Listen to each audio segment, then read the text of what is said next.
Good afternoon, ladies and gentlemen. Welcome to TechGig webinar series, our endeavor to impart techies. We believe that sharing of knowledge is the key to enhance our skills and grow us as professionals. With this principle in mind, we have initiated a series of webinars conducted by industry experts to give you all a crisp insight of various domains. The topic of today's session is HTML5 Security. Our guest speaker today is Mr. Abhinav Chaurasia, Information Security Analyst at PayPal India Private Limited. Abhinav is relatively new to information security. In his current role as an information security analyst, he is responsible for phishing site takedowns. He did his master's in computer applications. As part of his curriculum, he researched HTML5 security and designing of a two-pass assembler. Abhinav's article on social engineering, The Line That Matters, was published in Hacker 9 magazine. He is currently working on developing a vulnerability scanner for Drupal. He has had the opportunity to give some technical talks in Null. He's always interested in learning new technologies and their implementation to make life easier. Abhinav enjoys poking around stuff to understand them inside out, and he likes solving problems through a programming approach. So without further delay, I introduce you all to our guest speaker. Over to you, Abhinav. Hi everyone. So before we get started with the session, a very quick question to all of you. So why exactly is security so important? We all know the technology, we all are good programmers, but then why is security after all so important? Well, the answer to that question would be because just developing something does not end the task. What is more important is to have a secure development, because end of the day when the product rolls out, you would never want the product to break down and affecting your customers in the most adverse of fashions possible. So that is why we have security in place. And given the different sorts of technology that are coming up, HTML5 being one of them, which is going to soon be the leader in the world of World Wide Web, it will be very important to look into the security aspect of HTML5. And that is where I'll be talking about HTML5 security. So what exactly is HTML5? Why do we say HTML5 is at all needed? We already had the HTML, the very good HTML that we all used to design our web pages, and that was rendered by the browsers. Why HTML5 of all the things? The most important part of HTML5 to answer to this question would be the different sorts of features and APIs that are being introduced in HTML5.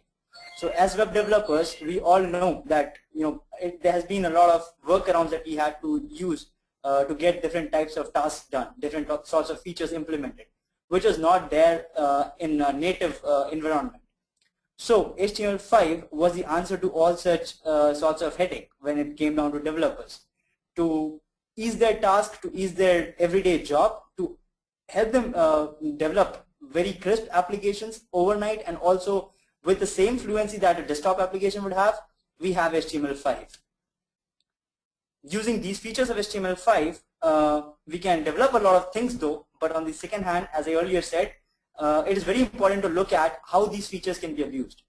The most important part of this particular feature, or rather the different features that are being introduced in HTML5 as APIs, is that these APIs are not confirmed as of now. They're still in the working draft mode by W3C, in which case we are supposed to be using it very cautiously. HTML5 as such has got tremendous benefit if it is used cautiously and if it is used with grace. But the moment we don't use it carefully, it can turn into a pain. So moving on from here to the next slide, I'll talk about HTML5. So what exactly, if we talk of HTML5 in technical terms, what exactly is it? It's nothing but a combination of the good old HTML that we used to use, the CSS and JavaScript, along with a lot of new features that have been implemented. All these features have been implemented across different browsers. It's not that all the features are implemented across all the browsers. There are several features that are implemented on one browser over the other. But then, yes, that is what we call working draft mode. So a lot of different browsers are trying their hands at understanding the different sorts of features.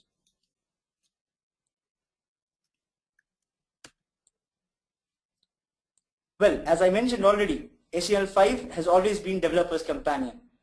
it has got a lot of different features which will make the developer's life easier, as he'll be able to develop a lot of different sorts of applications. He'll be able to accelerate the pace of his innovation, because given these APIs and given the support that they are slowly getting in the different browser industry, different browsers are coming up and supporting these features, the developers can easily get on and use these features and implement them as their whims and fancies allow them, and make the best of the applications that can be there.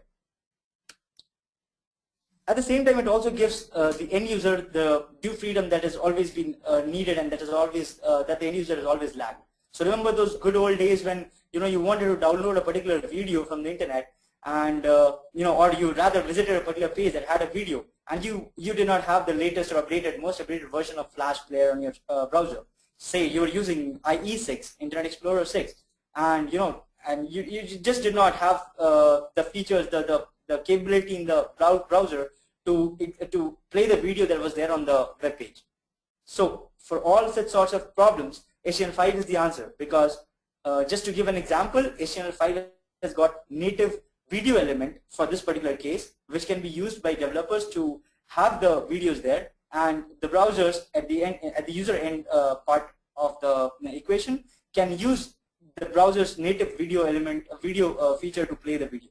They don't really need to download the Adobe Flash Player. They don't need any additional video players to play a video on the web page.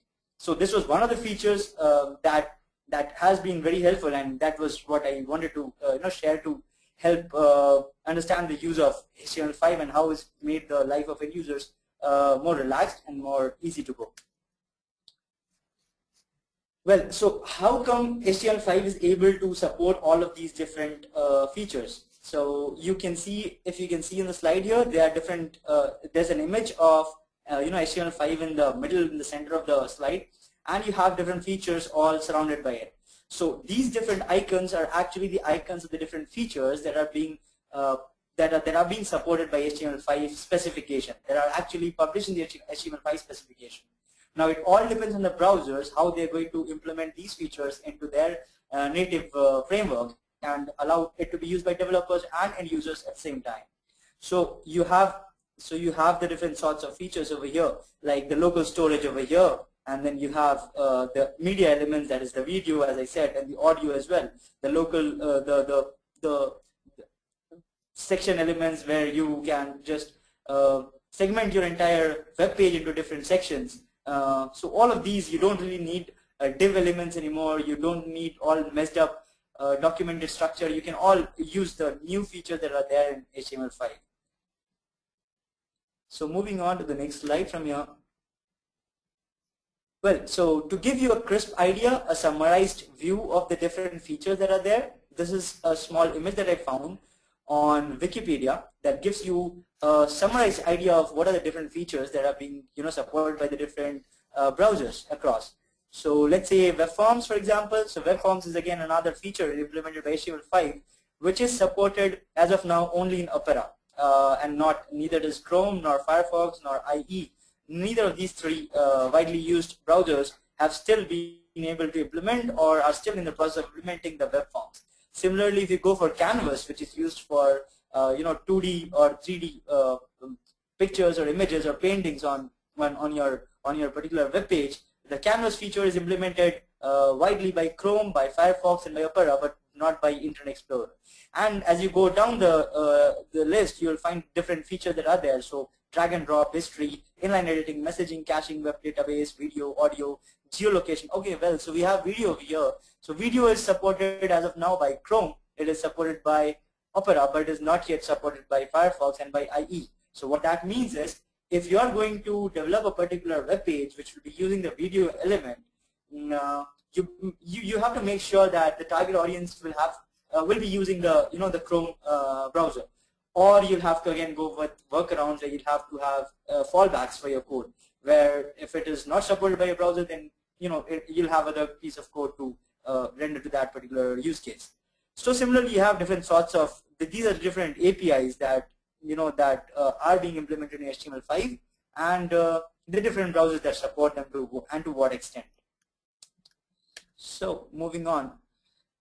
Okay, so today's session will primarily concentrate on two different aspects of the HTML5 features that are most widely implemented, that are most widely used, and to some extent, I personally find them pretty interesting from the security perspective, and also from the perspective of implementation.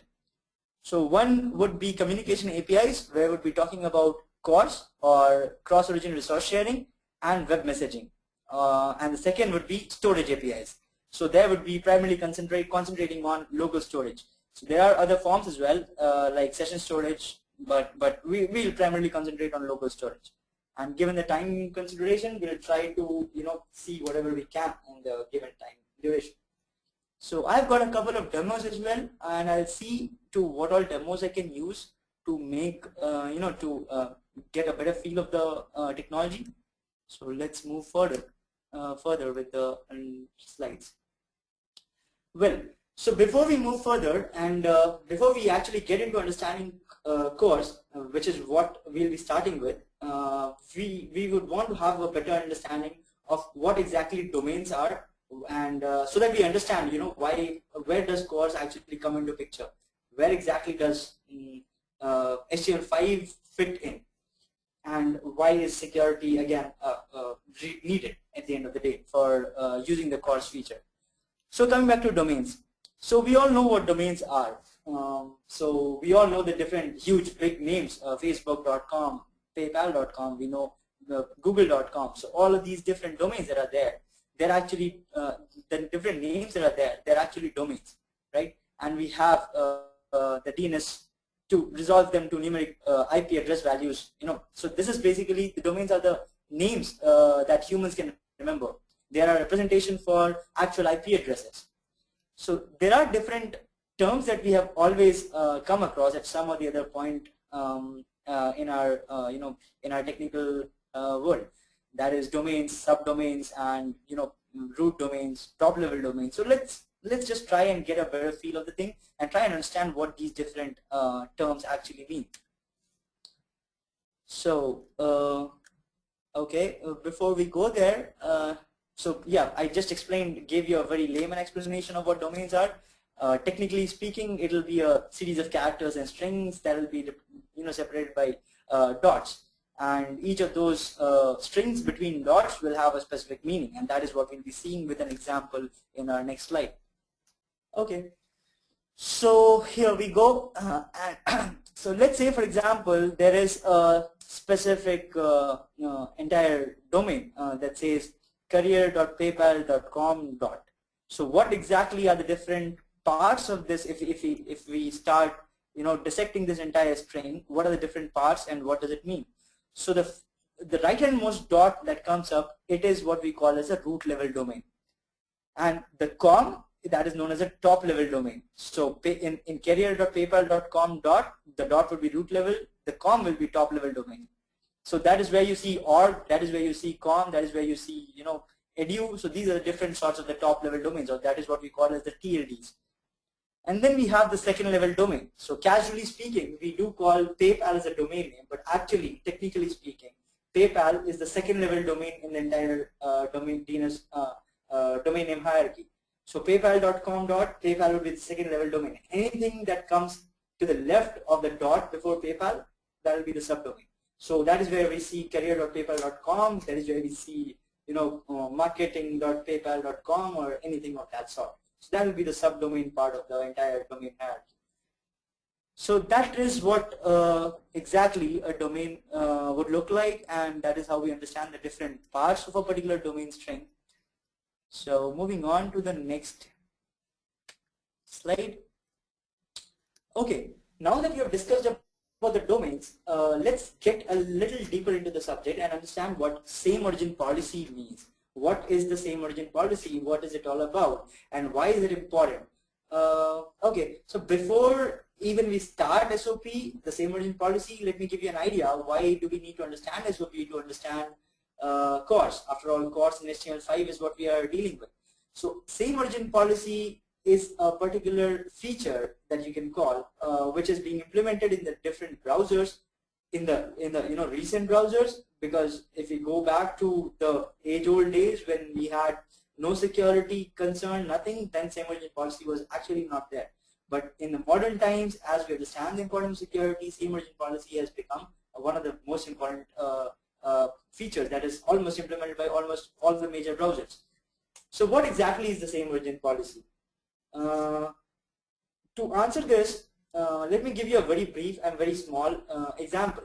So what happens is, if you have a particular script, let's say if you have a JavaScript, a page on a particular domain, let's say abc.com, and let's say there's another domain called say xyz.com, and on abc.com you have got some scripts which is trying to access the contents that are present on xyz.com, right? So this won't really be allowed because it will pose a security threat to the entire situation. And as we go beyond this, as we go further, and as I explain you sample scenarios, you'll be able to understand this better. So I'm just trying to give you an introduction to this. So yeah, so when a particular script on abc.com tries to access anything on the domain xyz.com, that won't really be allowed because of security concerns, as I said. And this feature of not being allowed is in place because the browser will be imposing the same origin policy onto the domain. So what it means is, any script or anything on a particular domain will have access only to the properties of that particular domain itself. Anything from one domain cannot really go to the other domain and access the properties from there. Well, this sounds a little confusing, so let's get on and understand it with an example. So let's say, for example, I am an attacker, hacker, and I want to get hold of your, let's say, your bank details, or let's say your Facebook account, or whatever, something that is sensitive, that is important to you. So I somehow lure you to click onto a particular, a particular link, which holds my domain, which is say attackersite.com, and I somehow lure you into clicking onto that particular link. Once you click onto that link, on that particular link, I have a Facebook. I have Facebook in the iframe. Although Facebook cannot be iframe, there are certain measures to prevent a particular page or particular page on a particular domain from being iframe. We'll not get into that part, but yes, there are ways of doing that. But let's just assume for the sake of the explanation, let's say facebook.com, or let's say your bank, let's say hdfc.com. So HDFC can be iframe, and on my attackers page, that is attacker.com, I have iframed your particular bank's page, and I lure you to click onto my link. Now, if the scripts on my page if they are allowed to access the contents of the iframe, wherein your bank details are being loaded, then I'll very easily have access to the things that your bank details, which is not allowed, which should not be allowed ideally, because if that is the case, you'll be losing everything. So that is where we talk of getting the same origin policy in place. That is where, even if this is the case, that I lure you into clicking onto my site, and if I have the iframe which has your bank your bank page open, and if I try accessing the iframe that has the different domain, the bank domain, loaded into it from my iframe, it won't be allowed. So that is what same origin policy does. I don't know if it is making a lot of sense. So let's move on to a demo for this, so that you get a better idea of the entire situation. So okay. So here we have got two different domains. One is domain2.com and one is domain1.com. All right. So it's a sample page wherein you see some text written, a sample web page. It could be your bank site or anything. So let's say let's just reload domain2.com, and inside domain2.com there's a text box over here which says you can enter your text over here. So you put in your secret text over here. Let's say I put in my secret text, and I say press on the OK button. So what the browser says is, the script on this page accesses the secret box and says it's secret. So this means the secret is secret was the string that I entered over here. And since the script is on domain2.com itself, the script was able to access the text box from this domain. and was able to access the value of the text box, and that is where it alerts this particular thing. So I enter some other string as well, and let's see, it does the same thing. So this is possible. This time I entered ABCD and it's being printed on the alert box. That is because for the same reason, because the same origin policy is in place here, and it is allowing the script on domain2.com to access the attributes and the elements on domain2.com, the web page on domain2.com. Now let's do it a little different. Let's go on to a different domain, that is domain1.com. Let's reload the domain1.com. Inside domain1.com, I've got an iframe in which I have loaded the content from domain2.com. So the iframe actually contains domain2.com. If we look and if we go ahead and inspect the element, we'll see the iframe src is here. So the iframe src is actually domain2.com, right? So we are trying to see the domain2.com over here.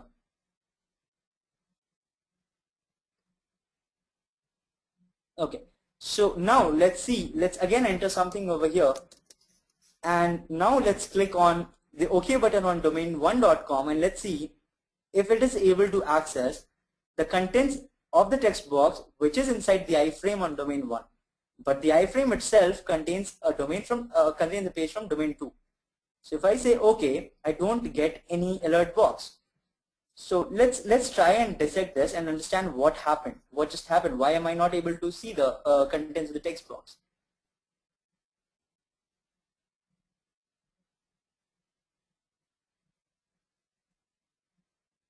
So if I go to the console of Google Chrome, I see it says an uncaught security error over here. So it says it blocked a frame with origin domain1.com from accessing the frame within origin localhost because the protocols don't match, because the domains don't match. As simple as that. So this is what the same origin policy is in place. If the same origin policy had not been in place, clicking on the OK button would have actually been able to display the contents of this text box. But only because it was in place and because we are trying to access a particular element from a different domain, it is not allowed. So that is all about domains, and that is all about same origin policy. And why is it so important? So moving on to the next slide. Okay.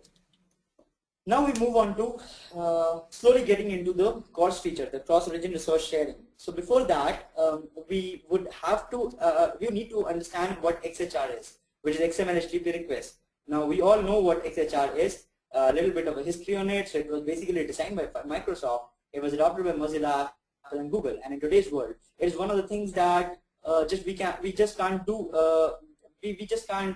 without, because that is what is used for making the Ajax call. That is what is used for a lot of to make the web experience smooth and easygoing. So XHR was already there. It is a particular API. In technical terms, it is an API which is implemented by the browsers, and it is also supported by the different scripting languages of the browsers. So let's say JavaScript has methods and classes and objects to have XHR in place, and that can be used to have a good web experience in place. Now, what is so HTML5 about it? Because XHR was already there, it was improved a little bit over the already existing specification. So now what we have as per the HTML5 specification, we have XHR2. So that is what is known as the HTML5 counterpart of XML HTTP request. Now, why exactly is XHR2 required? Well, remember a while back we just talked about domains, and we talked about same origin policy. Well, that is not always the case. It's not always that we would want to restrict different domains from accessing each other. There are times when we have to give some sort of relaxation in this particular feature of same origin policy because it is what the business needs. Now, let's say, for example, there are two different subdomains. Let's say there is bangalore.hdfc.com, and then there is, let's say, chennai.hdfc.com. Now let's say for some reason, for some business reason, these two subdomains would want to coordinate with each other, would want to talk to each other, would want to access each other's properties. In that case, if same origin policy is always in place, it will be very difficult to get what is required. That is a relaxation of same origin policy. There were workarounds earlier to do this. There were there were brainy stuff that was done to relax the same origin policy somehow or the other. But none of these approaches, none of these procedures were standardized. So it always depended on the requirement of the application. It depended on the browser being used. It depended on the developer who was taking an approach to it. And in the end of all, it always impacted the customer. It always impacted the end user, because whatever is the implementation that the developer does, it always has a direct impact on what the end user experiences. To avoid all of this hassle, what HTML5 came up with was XHR2. That is the answer of HTML5 to having a relaxation for same origin policy. So, okay, so yeah, brainy workarounds. There were a lot of brainy workarounds. There was windows.name, there were fragments, there was XHR and JSONP, that is JSON with padding. So these things were there, and when HTML5 came in, it came up with XHR2. Not just XHR2, but there was also cross-document messaging. That is what we call as web messaging, which would be the other part of the presentation. Both these features are actually used to relax the same origin policy.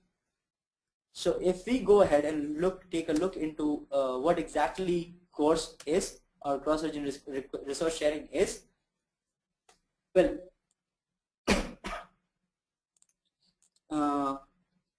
XHR2 is nothing other than XHR that was already there. XHR already had some of the basic methods, some of the basic objects that was required, and along with these, XHR2 came up with its own implementation, with its own specifications that were now used to get around the specification of same origin policy.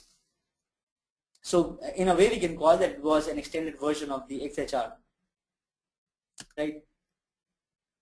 Okay, so I don't think we'll have time for the demo for this. Okay, so we cannot share any. Okay, so some of the important things to note about cross-origin resource sharing is that whenever we frame a particular XHR2 request, it will always contain the origin header. So basically what you do is, when you create an XHR2 request, you use some of the native methods that are there in XHR2 that are allowed by XHR2. So with XHR, you already had the XHR.open, you already had the XHR.send. So with the open method, you would have the HTTP method that you want to pass as a parameter, the URL that you want to access as a parameter, and the asynchronous mode that you would want, the sync or the async mode that you want to pass as the parameter. These things will always be there as a part, were already there as a part of the XHR specification of the open method. And then after creating the request, you just send it over. The same thing happens with XHR2 as well. The difference being you have some added features into the CORS feature. The difference being you have some of the added features into the CORS feature.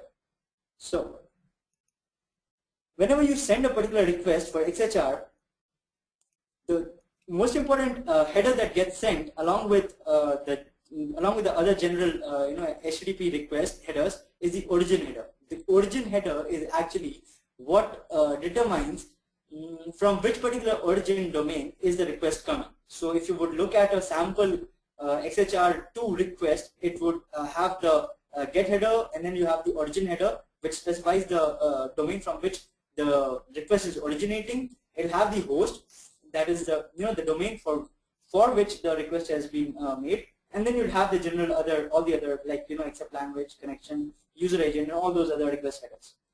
On the server side, on the other hand, when this particular request is to be handled, and if the server side is wants to support the cross-origin the CORS2 feature, it will have to introduce an additional response header, so that it understands that it is also supporting XHR. So one of the most important response headers that the host domain will be having for supporting it would be access control allow origin. Now, as the name suggests, access control allow origin, what it says is for a particular domain is allowed to access a particular some other domain. Let's say, so in our example, when we are talking of domain1.com and domain2.com, now we saw that same origin policy was restricting the scripts on domain1.com to access domain2.com, or the characteristics of domain2.com, the elements on domain2.com. If at all domain2.com wants to support XHR2, what it will do is whenever there is a request, it will always have in its response headers, it will always have the header called access control allow origin, in which it will say domain1.com is allowed. So whenever a request comes from domain1.com for any of the features on domain2.com, it will be allowed because that has been allowed by the response headers of domain2.com. Now that is what happens when a particular domain would want to support XHR2, right? But then, and that is how you you would use HTML5 to bypass the same origin policy. But then the most important part, so as you can see over here, yeah, I'm sorry, I didn't switch the slide. So yeah, here you see access control allow origin. So if I say api.bob.com, it means that I'm allowing api.bob.com to come and access my the properties of my domain, which could be alice.com. So that's how we allow it. And then there are other headers as well that say access control allow credentials, which is the case when we would want to use cookies and all of those authentication stuff. And then we have control expose headers. So whatever headers, whatever the part of the header that we would want to expose. So these are the different features that will be implemented by XHR2 response. Now, the security part of it, where does security kick into all of this? So the very obvious question that arises after seeing that same origin policy can be now bypassed in a very standard fashion is that what if any domain is allowed to access any domain? In that case, there is no question of security at all. Same origin policy has been bypassed, HTML5 has been introduced, and with XHR2, with cross-origin resource sharing in place, so everything seems like it's all going to be a security flaw, a huge security flaw in the specification itself. Well, that is not what the situation is. That's not what the case is, because it always again depends on how responsibly we are going to use these features.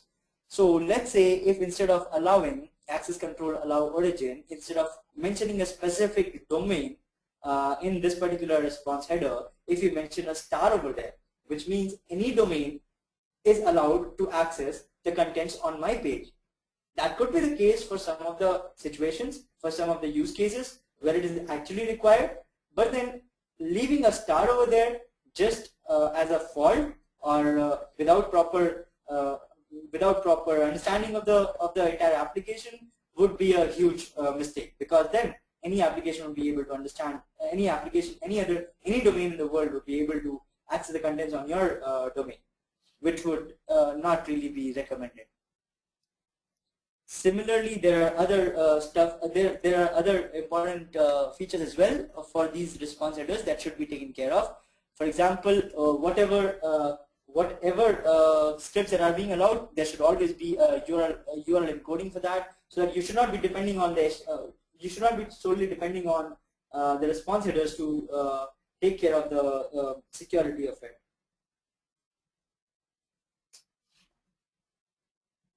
Moving on to the next slide. Okay, so this was a very theoretical description of what and how what could be an irresponsible use of the HTML5 CORS feature. But apart from this, if a real world working scenario or real world working tool is required to understand the impact of this particular thing, I would recommend the reverse web shell, which is used to, which if you use the reverse web shell, you can actually get hold of the entire user's session. You can get hold of the entire user's browsing session from your domain. So what basically happens in a reverse web shell, which makes use of the XHR feature, XHR2 feature, or rather the CORS feature as we call it, of HTML5 is something of this sort. So let's say, for example, on a particular domain, let's say, for example, on say domain1.com has got a certain vulnerability in it. Let's say it has got XSS vulnerability in it. So what XSS means is cross-site scripting. What exactly cross-site scripting is? You can enter something. You can enter your scripts in place of the normal inputs that should be going into the page, and whatever input you give, it is actually malicious.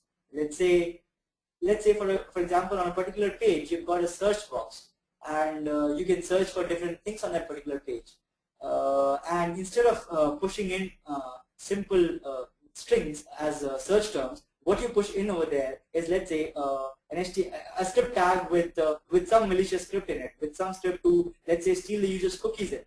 And what happens is, when you click on the go button after pushing it in the search box, this entire query goes to the web server, and in case there is no validation done on this particular input from the user, it simply gets reflected back from the web browser, from the web server onto the web browser, and it gets rendered by the web browser. Now, since the user had pushed in some sort of a script and not actually strings, this entire script gets reflected back and rendered, and it gets executed in the browser. Now, the script could be doing anything, as I mentioned. It could be even stealing your cookies. It could be stealing your session. It could be doing anything. So this is what an XSS would be. A classical reflected XSS would be. Cross-site scripting attack would look like.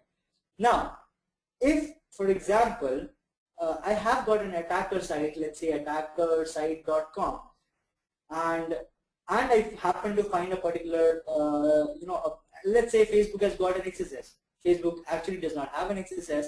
Let's just say, for example, Facebook has got an XSS.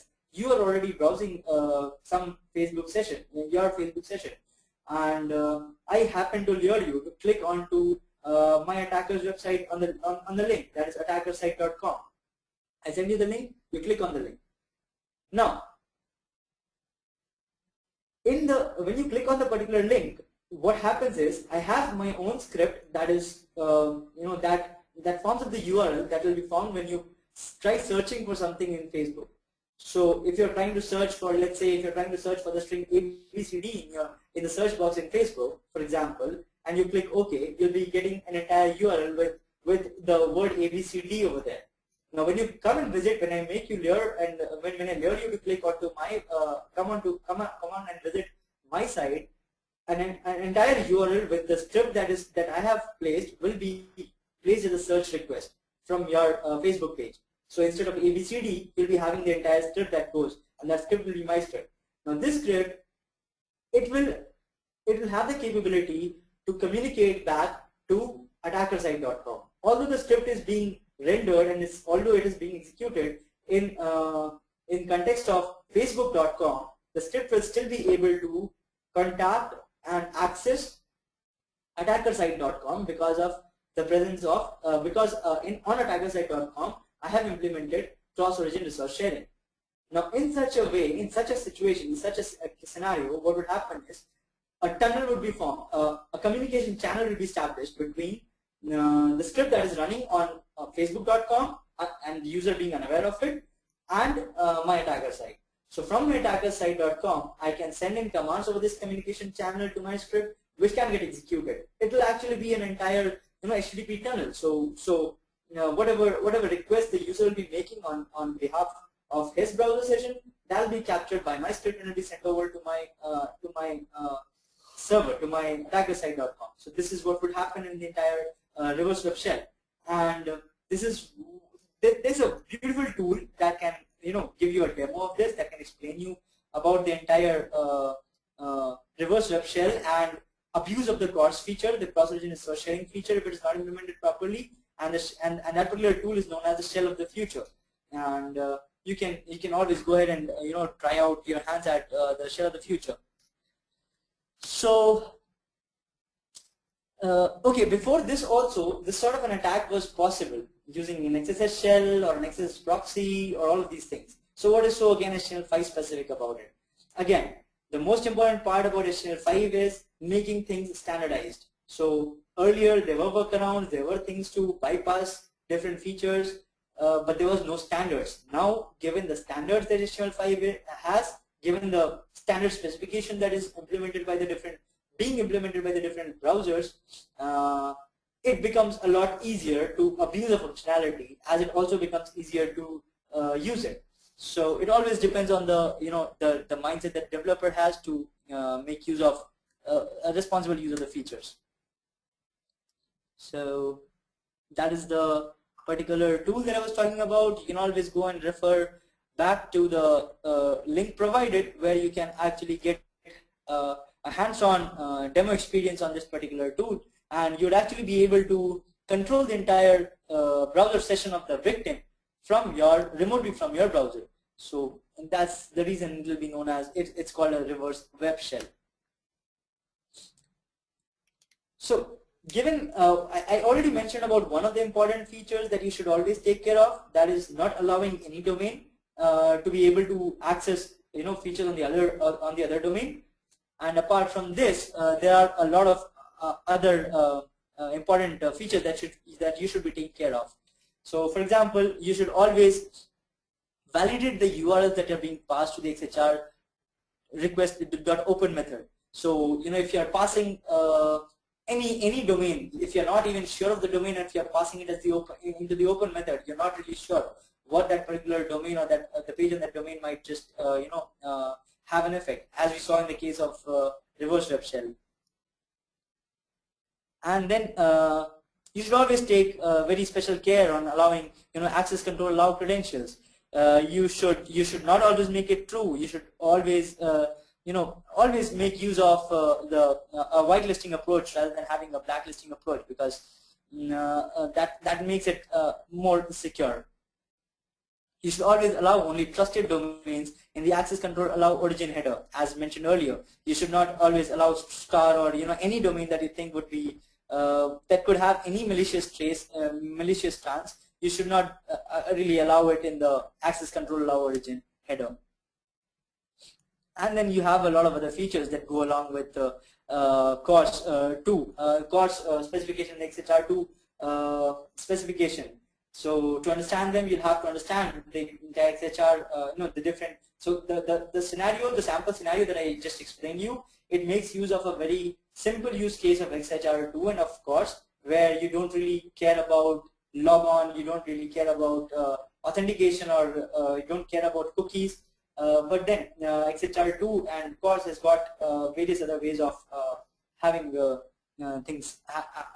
achieving these things as well. And as these features are in place, you also need to take care of their security aspects. Okay, so CORS or cross-origin resource sharing was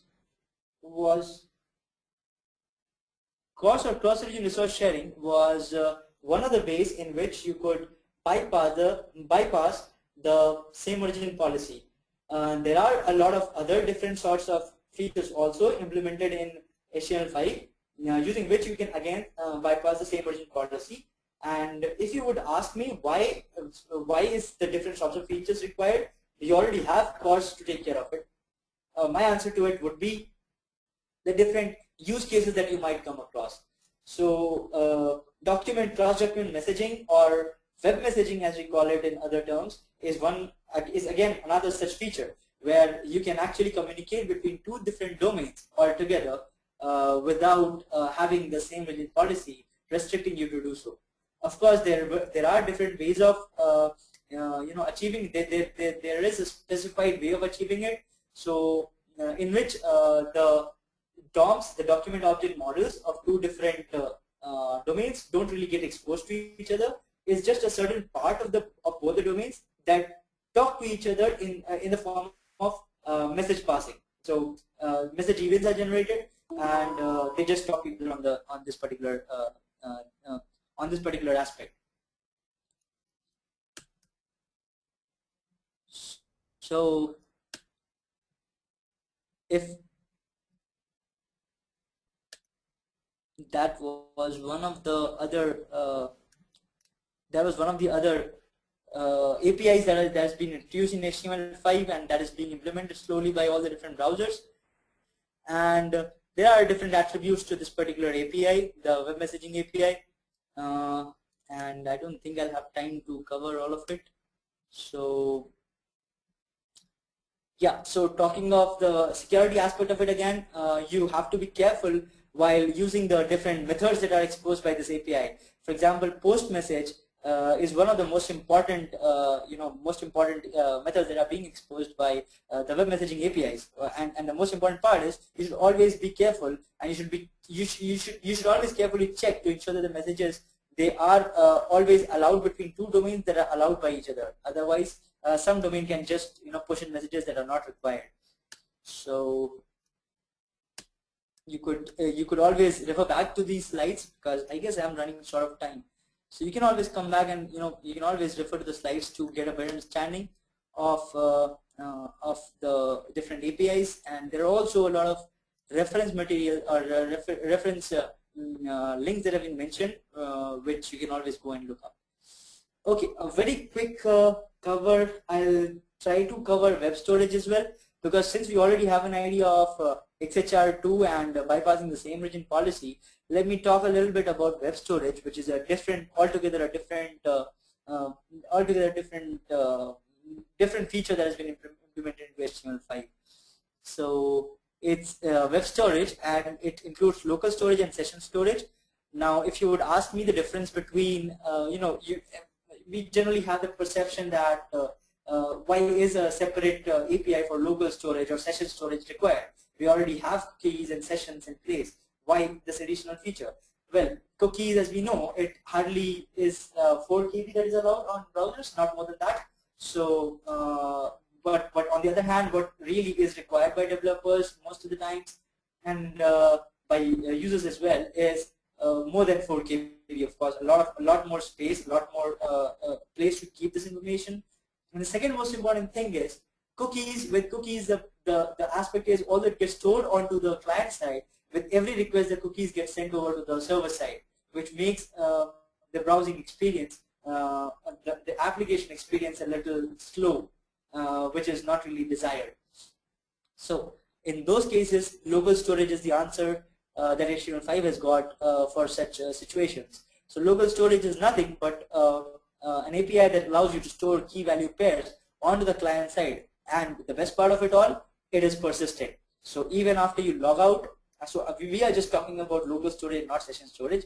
So in case of local storage, even if you log out of the browser, you close the tab, you close the window of the entire browser and reopen it, the local storage will be there persistently intact.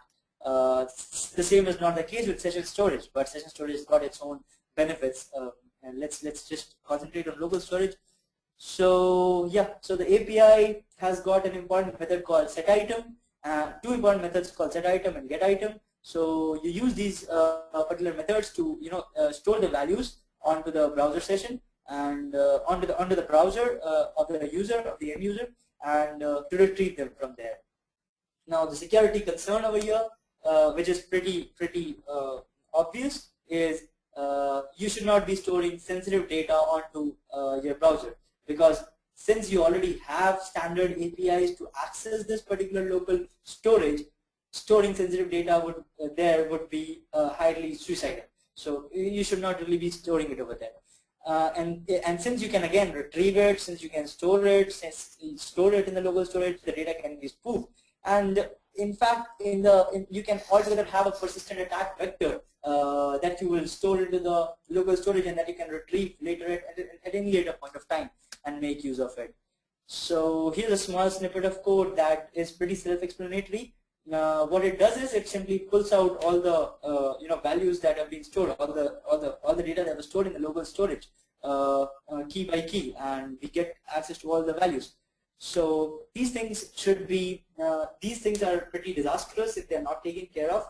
So it's always important to take it's always important to understand the underlying mechanism and to always store things safely, and most of all, not to store sensitive data onto the local storage at all.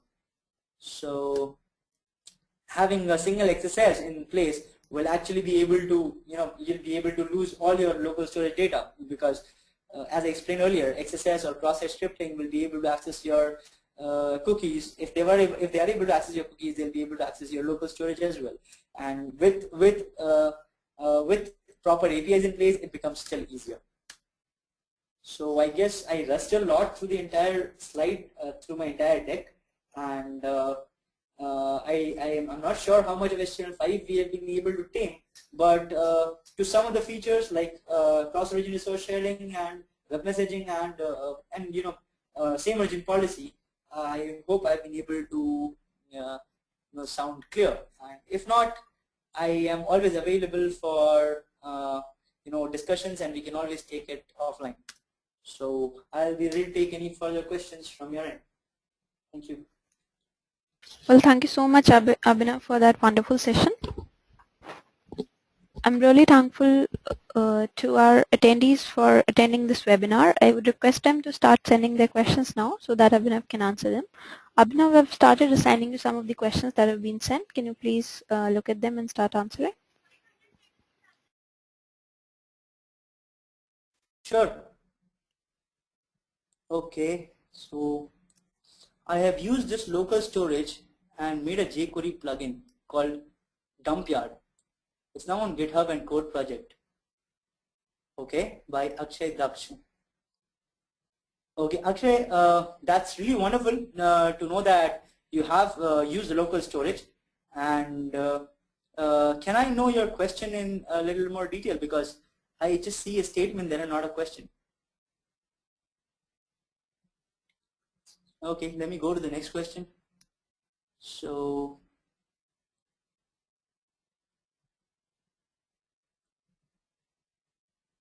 okay, so Swapnil has asked, attacker can bypass browser security. So how to protect our site from such requests? Well, Swapnil, to answer to that question, you see, that's what I was trying to explain, that these features are always there for helping and for the use, for making the life of a developer easy. Of course, attacker can bypass browser security. That is, it's not really bypassing. I won't really call it bypassing the browser security. The some of the features like same origin policy can be bypassed, but then the way you bypass it, that is the most important thing. The amount of access that you allow to someone else, the amount of the amount of things that you are allowing to the other person to do is always dependent on your hands. It depends how you are going to code into your application and how you're going to handle things. So if you allow any domain and every domain to bypass the same origin policy, I think that's where it should be rectified. And it always depends on how securely you are, having how much of security you are having in your development cycle, and how much of it you're able to implement. So I guess that answers the question. So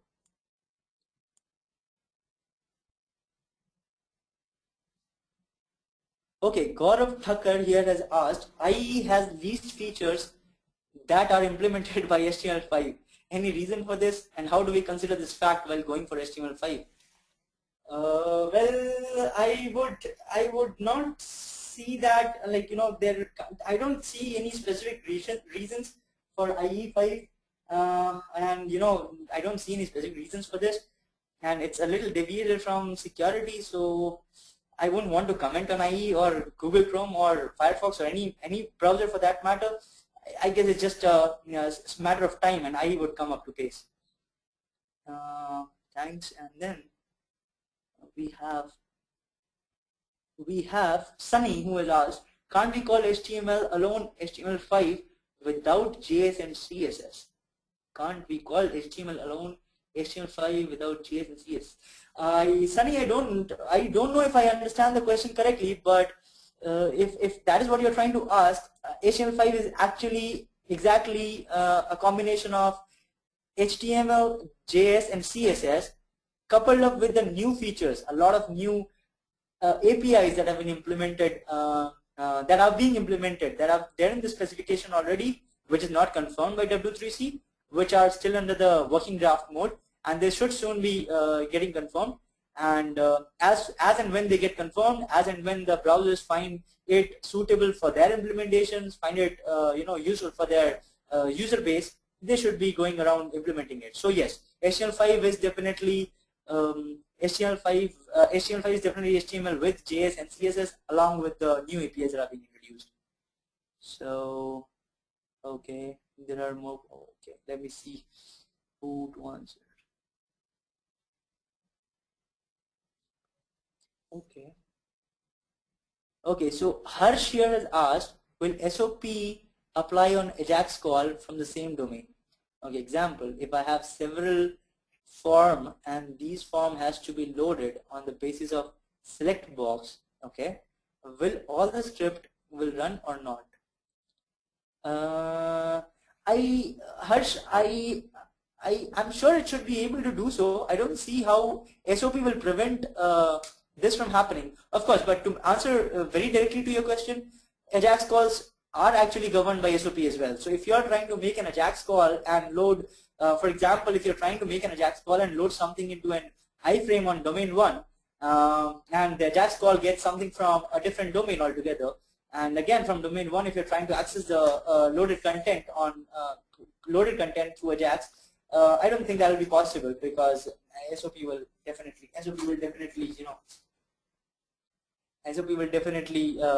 take its play its role, if I'm not mistaken.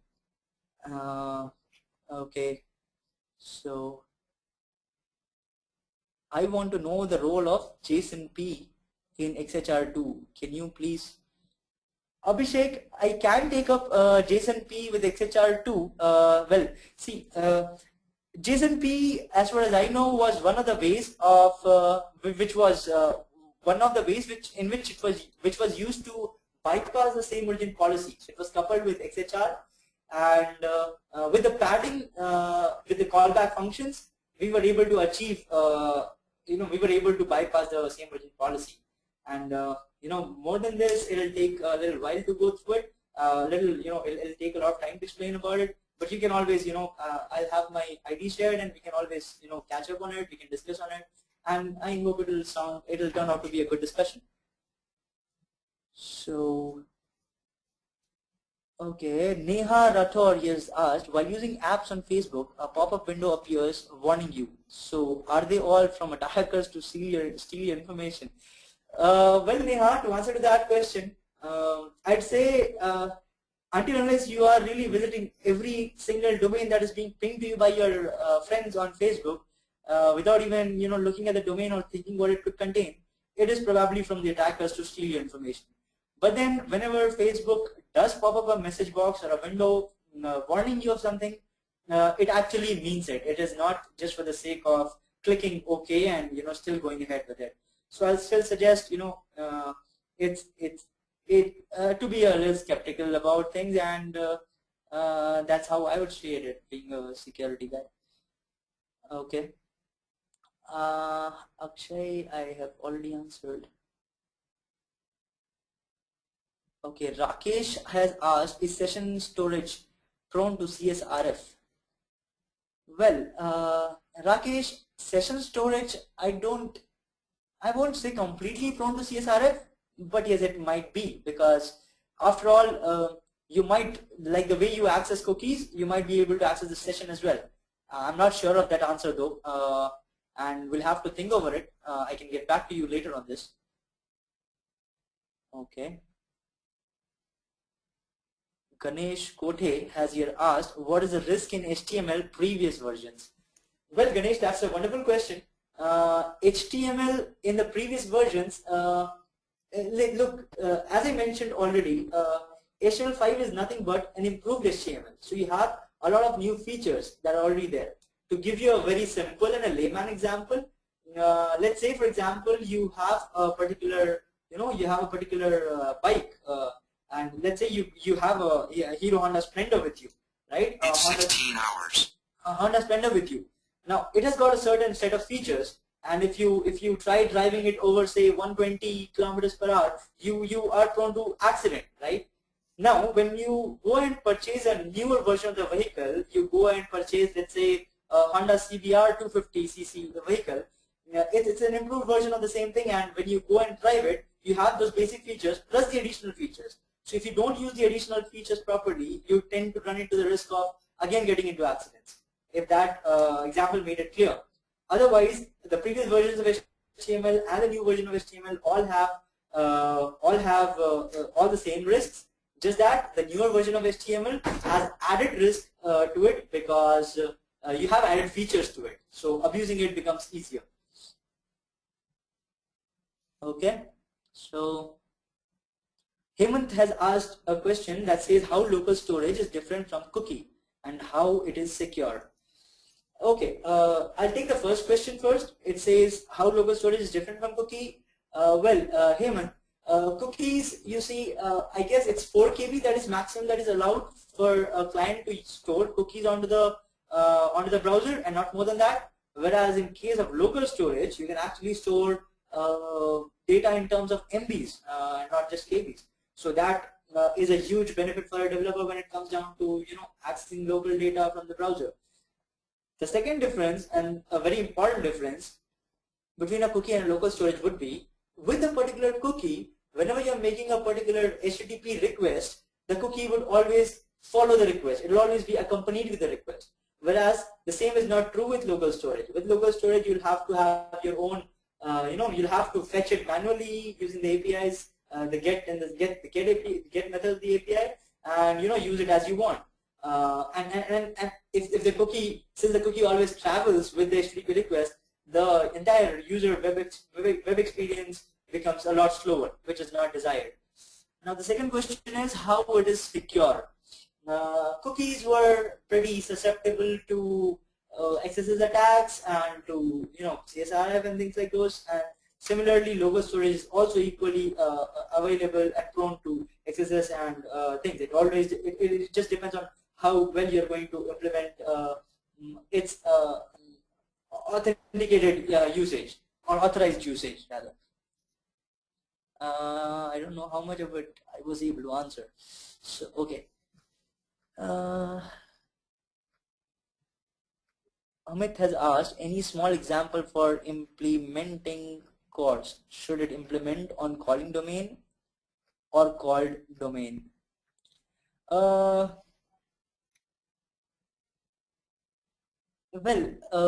Amit, see, when you're trying to implement it is always a two-way communication when you're talking of CORS, cross-origin resource sharing.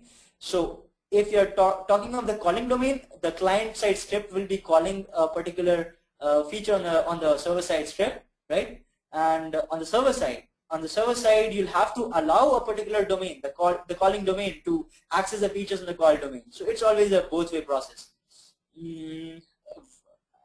Theoretically or verbally speaking, it'll be a little difficult to make you understand this, but you should be able to find plenty of examples online for this. And if at all you're not, or in either case, you're most welcome. We can have this discussion, and we can take up small examples and understand the feature better, along with the security stuff of it.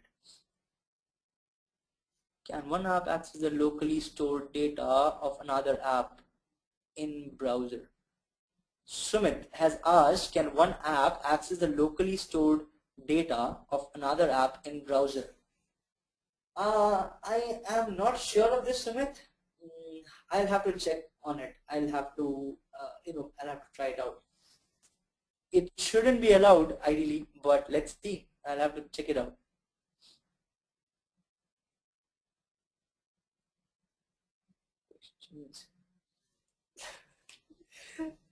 Okay, so we'll talk about the next question.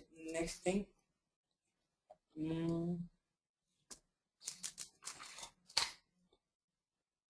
Is it possible to hide data using HTML5 tags? If yes, then how?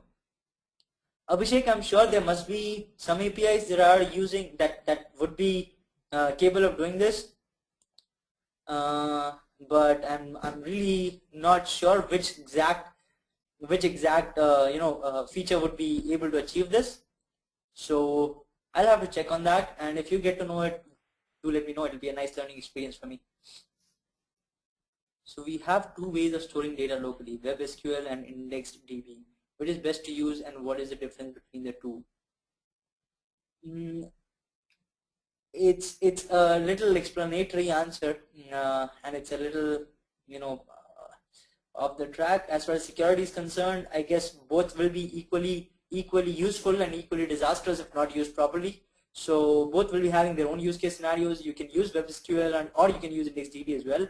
But then it again depends on how well you are going to have its authorized use in place. What is the local storage scope? What would you prefer for a front-end developer like me creating HTML mockups? Well, Karthi, if you are talking of the scope of local storage, from a front-end developer perspective, or be it the back-end developer or any developer for that matter, it does not really make a difference, because end of the day it is going to be stored on your browser. It is local storage as it says, and at each and every part of the development cycle, it should be taken care of that limited and authorized access is allowed, or it should not. It does not matter, because in the front end, if the front end developer places things in place and if it is not being taken care of by the back end developer, then it does not really serve the purpose.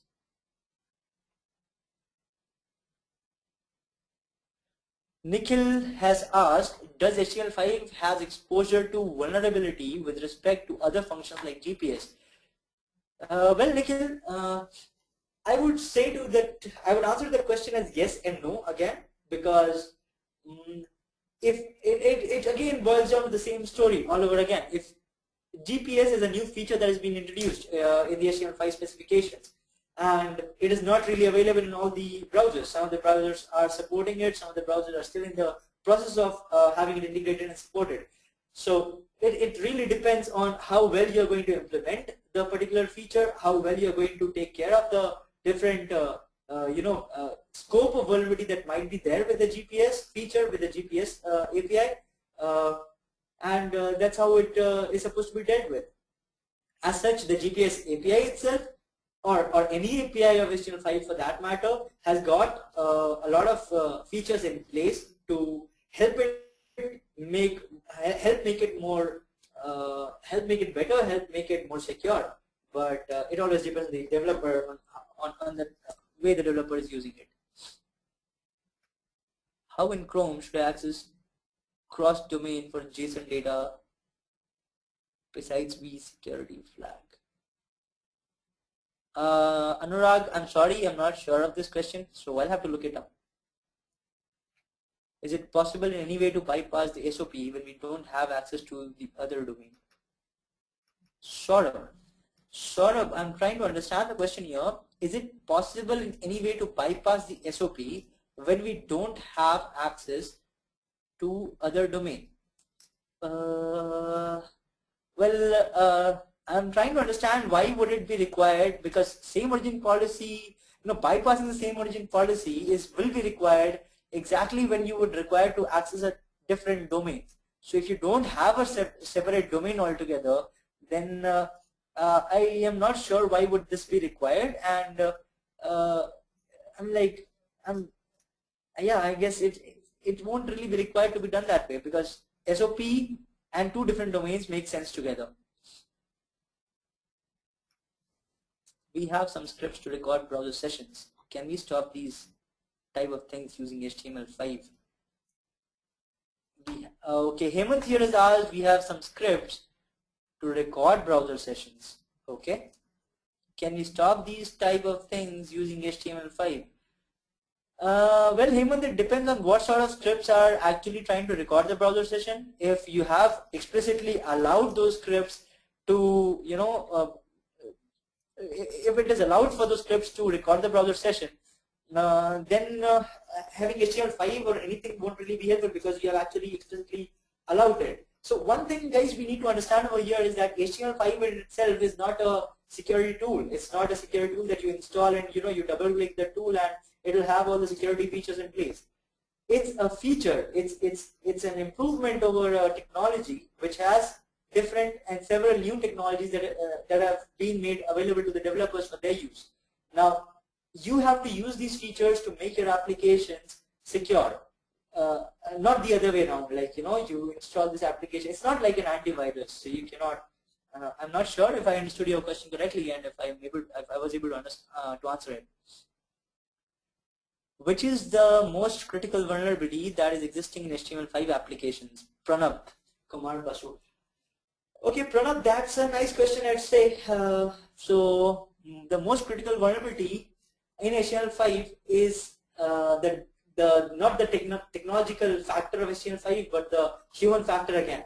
So be it HTML5, be it HTML4, be it any technology for that matter, it always depends on the developer, on the developer and how aware he is about the use of it. So HTML5 as such has got all the various different technologies, and none of them are insecure. All of them are wonderful APIs that are meant to help and aid the developer in getting out their apps faster and more easily without having to use a lot of workarounds that were used earlier.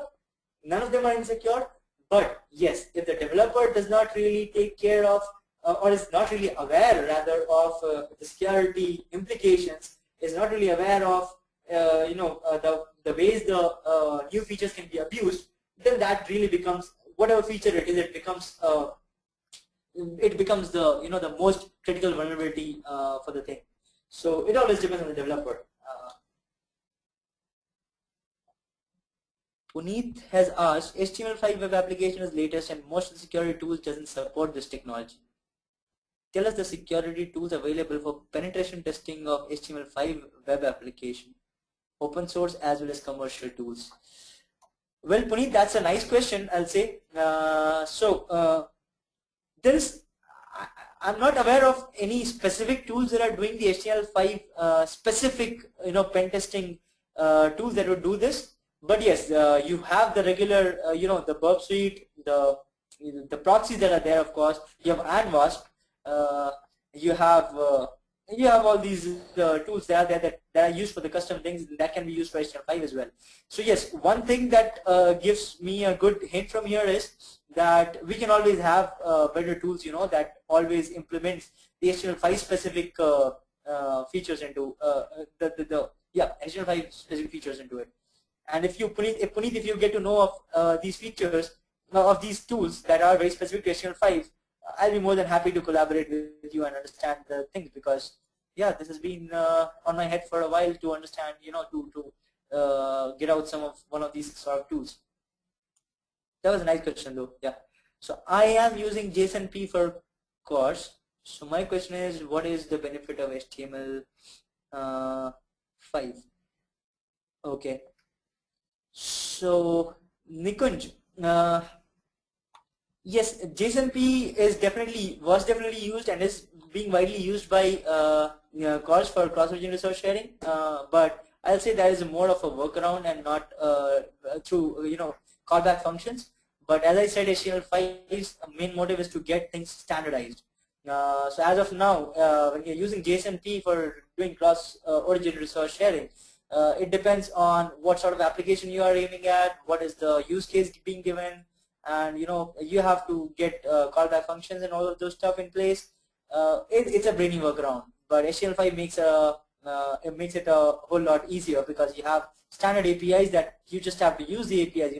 It's always better to say ABCD dot XYZ and get the work done rather than coding out entire lines of code to achieve a particular task. Okay.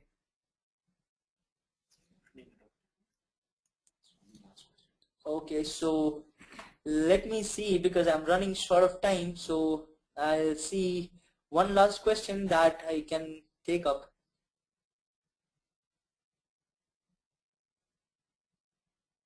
Okay, this looks like a good question, so I'll take it from Saurabh Singh Rathore. It says, is it possible in any way to bypass the SOP when we don't have access to change the code on the other domain, which is also ours? Well, Saurabh, Let me repeat the question once again. So it says, is it possible in any way to bypass the same origin policy when we don't have access to change the code on the other domain, which is also ours? Okay. Ideally, I'll say no, because until unless you allow from a different domain using one of these HTML5 techniques or one of these workarounds, I don't think it is possible to bypass the SOP, because most of the modern browsers have the SOP in place. Until unless I'm wrong, I don't think it is possible to do it, because if at all it were possible, it becomes a huge security threat. So I think that would be it. I'll take. I have a few more questions left, but I guess I'm running pretty short of time. So we can always take up the other questions whenever you would want to get in touch with me. And yeah, that's all from my end. Well, thank you so much, Abhinav, for answering all the questions. There were a lot more, but I think due to so shortage of time, we won't be able to take them up. I'm thankful to the audience for attending this session and making it a success. I would like to tell you all the recording of the session will be available on techgig.com by tomorrow. Thank you all. Have a great evening. Thank you, everyone. Thanks for your time and patience, and I'll be more than happy to assist you offline. Thank you.